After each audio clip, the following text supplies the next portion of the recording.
Yebo lo ngisahambisana nje. Okay. Andiqale kanjena. Okay. Abantu besifazane ngibafanisa njengabantu wey'nkathi njengabafana abantu abafana njengekati. Ikati, yes. Ikati wesilisa ufana nani? Wesilisa ufana njengesho. Yeah. Okay. Sizokhuluma ngazo zowu-2. Okay. Ngalezo zinto. Okay. Ikati angeke uyibone lapha etoilet khona. Endlini. Uzobona lisofa ikati, uzobona esembedeni. Kodwa angeke uzibone lapha esuke etoilet khona.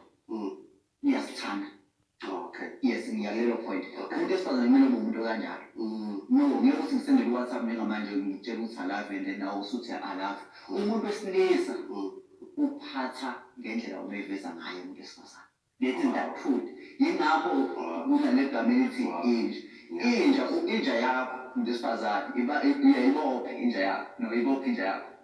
No, inja izohamba vele ichithe ingqondo kodwa ibophe ukuze ingakwenzi lokho. Indlela okuyibophe yiphi na?